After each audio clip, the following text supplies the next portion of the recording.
Hey everybody, Melon here. Welcome back to another episode of Teardown. Today we are going to be tearing down the FANTECH Aria V2. Now the Aria V2 is a really awesome mouse as I talked about in a full review. Definitely a very unique shape due to this asymmetrical egg-like shape that's very different from the other mice I covered on the channel. But unlike the Aria V1, which had a similar egg-like shape, the overall implementation of this unique shaping is significantly better here on the Aria V2, and this unit is much easier to service than the Aria V1 was. In my opinion, the serviceability here in the Aria V2 is more akin to the serviceability of the FANTECH Helios Pro 2S I covered a little while ago, and that mouse was one of the most repairable mice I've covered this year, and we're going to see a similar process here for the Aria 2.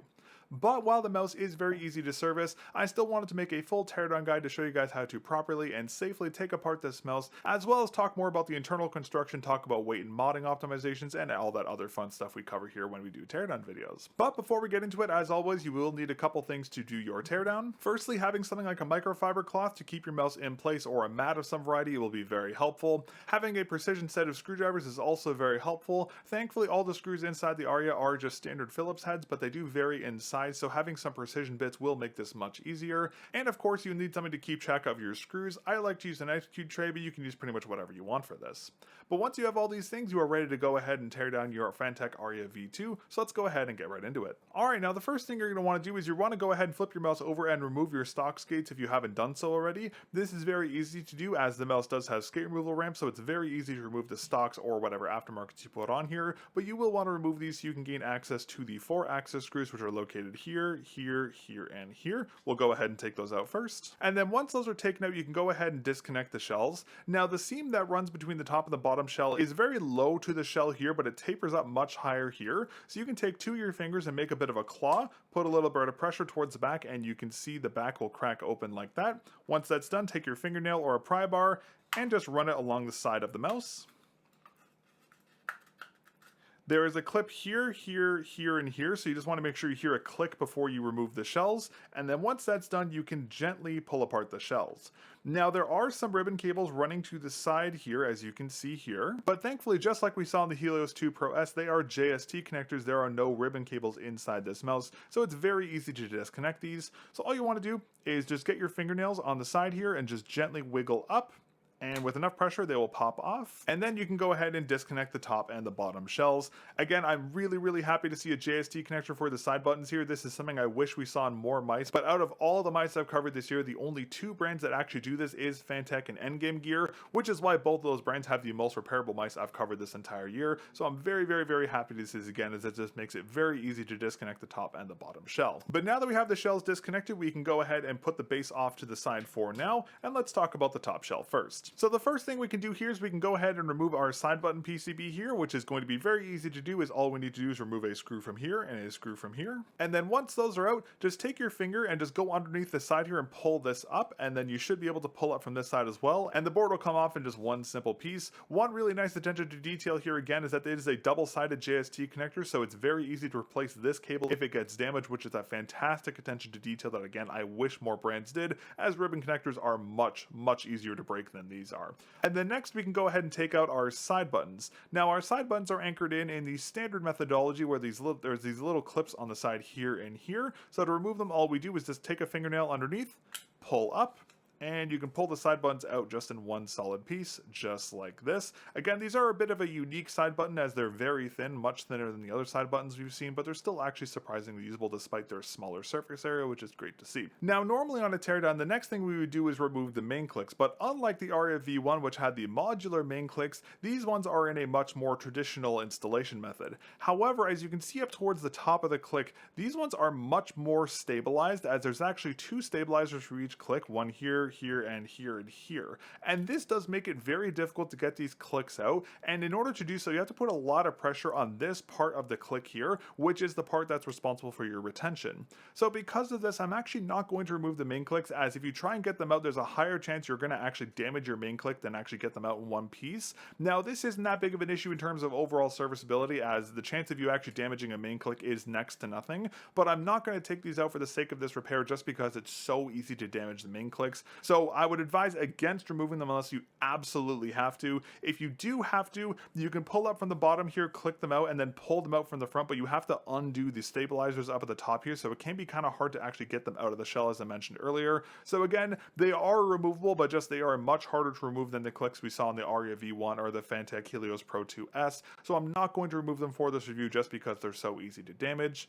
That said though, over time, if you do notice that the main clicks feel a little mushy or they start to feel a little loose, it's most likely because this screw is just losing its tensioning. So if your main clicks feel a little weird in a couple months, just go ahead and give these screws a tighten to re-anchor the screws. But again, I would not remove them unless you absolutely have to, because it is very, very easy to damage the main clicks here on the Aria V2. Now you can also remove this little threader here for the top LED here, but I'm just going to leave it installed as that really doesn't do anything. But with that, that's everything for the top shell here. So we'll go ahead and put this off to the side for now. And now we can go ahead and focus on the base. Now the base here is a pretty standard layout. Again, very similar to the layout we saw in the Helios Pro 2S. However, the battery anchoring is interesting to say the least, as it's a similar style to the anchoring, and I use that term very loosely, that we saw on the Lemokey G1, which I'm personally not the biggest fan of. I would much rather have seen FANTECH use a smaller battery that can actually be properly mounted in this area, rather than this weird jerry-rig kind of mounting. But regardless, I'll show you guys how to remove it. In order to do so, all you do is remove the battery's JST connector here, just pull from the sides,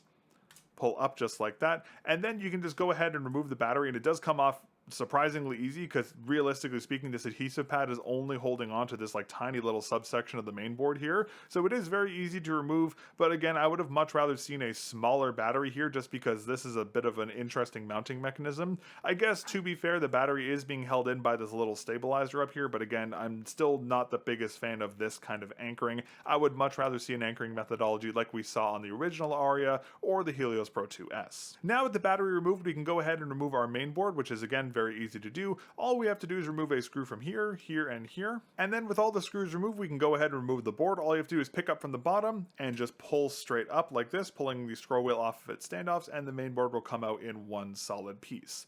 Now, when you remove the main board, there's a very good chance that this bottom slider control button will come off, and that is completely normal. Don't worry about that. I'll show you how to remount that in a minute. If you flip the shell over, these bottom buttons will also fall out as well, but these are just standard ones. They don't have any kind of directionalism to them, so these are very easy to remount. But again, I'll talk about this in a moment. And lastly, in regards to the main board, the only other thing we can really do here is remove the scroll wheel, which is the same process as we always do. All we do is grab the scroll wheel from the side and pull to the right, pull straight up, and the scroll wheel will come off in one solid piece, just like the other scroll wheels we've removed on the channel already. Alright, and now that we've disassembled the mouse, let's go ahead and talk about the PCBs next. First off, we have the side button PCB here, which is our two 1.0 black shell white dot switches for the side buttons, the standard switches you often see for side buttons this year. We have our JST connector, as I mentioned earlier, which I'm a huge fan of. And then in regards to the main board itself, we have a layout that's pretty much one for one with the layout we saw on the Helios Pro 2S. Firstly, we have our Pixar 3395 sensor here. We have our Nordic 52840 MCU here. We have our F-switch 13mm encoder here. We have the 1.0 blue shell pink dot switches for the main switches here. And we have a very interesting 1.0 black shell blue dot level 3 switch for the scroll wheel, which I have not seen this switch type before. This is the first time I've actually seen this one. We've seen similar height switches and other mice I've done teardowns for before, but I haven't seen a blue shell level 3 before, so this is rather interesting to see here. Alright, well now that we've done a quick breakdown of the boards, let's talk about component weights next. Now before we go into the individual component weights, the Aria 2 as a whole weighs in at 53.8 grams, which is only 0.8 grams over the advertised weight spec, which is fantastic to see. FANTECH mice have always been very accurate with their weight specs, and the same continues here with the Aria V2, but I wanted to quickly preface that all these pieces will add up to a cumulative 53.8 grams. Starting off, we have the main board, which weighs in at 11.4 grams. Our side button PCB weighs in at 2.7 grams. The 300 mAh battery weighs in at 6.7 grams. The side buttons weigh in at 0.8 grams. The scroll wheel weighs in at 2.8 grams. The base shell with all of its buttons weighs in at a cumulative 8.7 grams. And the top shell with the main click still installed and the screw still in it weighs in at a cumulative 18.6 grams. And all the other miscellaneous screws in the unit weighs up to around 1.2 grams. Alright, well now that we've done all the component weights, let's go ahead and start our reassembly process. First thing we're going to do is we're going to go ahead and start with the base shell here. So what we can do here is we can take the little buttons on the bottom here that have this little texturing to them, and we can just gently lay them into their spots in the bottom shell, just like this. And again, make sure the texturing is facing down, so they should look like that. Next up, we can go ahead and take our main board. We can go ahead and reinstall our scroll wheel. We can do this by taking the thinner end of the scroll wheel here and putting that into this little green hole in the encoder, so we can just line it up in the shell and just gently put it into place. But because this mouse does have standoffs for the scroll wheel here, don't push it in all the way. You want to leave a little bit of space to the side so the standoffs can make contact. Once you've done that, we can flip this over and we can go ahead and install this bottom switch that fell out. Now on the bottom of this little slider switch, you'll see there's this little square here. What you want to do is you want to orient this where the square is facing upwards, and it's going to go on the top of this little notch right here. And then what you do is you just want to take it, again, like I said, with this little thing towards the bottom, and you just want to gently put it onto this little standoff here, just like that. Now, if for whatever reason this keeps falling off when you flip this over, it's very easy to fix this. All you do is put this into the bottom of the shell, and you want to orient it to the farthest spot like this, and then flip your board over, and you want to pull this little control switch to the farthest orientation just like this. And then when you go put the board down, it will most likely make contact. In an ideal situation, it's much easier to install it first before you put it into the bottom shell, but if it won't hold on, that's the other way of doing this. And then once that's done, you can go ahead and put back in your main board into the base. Now, as I mentioned earlier, keep in mind that the scroll wheel does need a little bit of space on the side of it for these standoffs, as there's actually a lot of contact here. So if you already did this, just make sure again you pulled it off a little bit just like that, so there's a little bit of space in between the encoder and the scroll wheel itself. Next, you can take your main board and drop it into the base, and you can line this up by using the standoffs on the scroll wheel with these little standoffs here. So you just want to go ahead and drop it into place just like this. Now, if your board doesn't go down, it's because the scroll wheel standoff is preventing it from going down. So go ahead and just pull the wheel even farther out. You want to have it really far out for this mouse just because this is very weird with the standoffs, and just keep pressing down on the board, and once you feel a click, the board will sit flat, and you can tell that the board is sitting properly because the plastic base will be flush with the surface of the PCB just like that. Now, before we go ahead and take your scroll wheel and just move it back over however you can, because sometimes you can pull it too far out. So just make sure you make it snug here, not too snug where it doesn't scroll, but enough where it makes proper contact. Now, once you verify the scroll wheel is installed properly, next up you want to go ahead and double check the buttons on the bottom of your mouse. So just put a finger on top of the board here, press down and flip the unit over, and just double check that all of your buttons on the base are moving, and specifically check to make sure that this little switch is actually functioning. If this switch is not working, take the board out and reseat that slider switch that we talked about earlier. But if you follow my instructions, it should be completely flat just like this, so you shouldn't have any issues with that. But just again, verify they both still work. Next up, we can go ahead and put back in our anchoring screws. So there's one here, here, and here. Alrighty, and then once that's done, we can go ahead and re-anchor our interesting battery anchoring here. So the easiest way to do this is to take the back of the battery and just kind of line it up with these little standoffs like this as best as you can. And then once it's kind of in place, just roughly press it down here, and that's how you anchor the battery. Again, I'm not a fan of this anchoring system. It's just really sus, and I do not like this. I really wish brands would stop doing this, but it is what it is. But that's how you re-anchor the battery. And then you can go ahead and take your JST connector, and you want to rewire it into the bottom JST connector here, not here. This one's actually labeled BAT here. Do not put this in here because you will fry your board. It has to go in the bottom one. So go ahead, line it up like this. And then once it's roughly in place, take two of your fingers on the side and just push down just like that. Now, before we move on, what I recommend doing is flipping your mouse over, turning your unit on, and make sure it actually turns on. You can tell by the status LED in the top there, and just make sure that the sensor still works, and you just quickly check your scroll wheel and check your main clicks. Just make sure everything is functioning before you move forward. If your scroll wheel isn't working, it's possible that there's too much strain, so you may have to move it out a little more, or if your sensor is not working, just reseat the board, because sometimes debris can get in between the lens and the actual base here. So just make sure everything is functioning before you move on, but everything should be good to go if you follow my instructions directly. Go ahead and flip your unit back off, and now we can go ahead and talk about the top shell. Now, the top shell here is going to be pretty quick because there's not really a lot to do since we can't take out the main click, so this is going to be pretty straightforward. First off, we're going to go ahead and put back in our side buttons. We can do this by just gently lining them up in the side of the shell here, and what you want to do is you want to basically clip them into these little clamps right here, and there's another one right here, and that will put your side buttons back into place. Again, just verify they have some retention to them. If the buttons don't go down, reseat this because it could be stuck on something, but just make sure your buttons have a natural buoyancy just like that. And then after that, we can go ahead and put back in our side button PCB. Again, very straightforward. All we do is you just want to roughly line up these standoffs with the two spots here.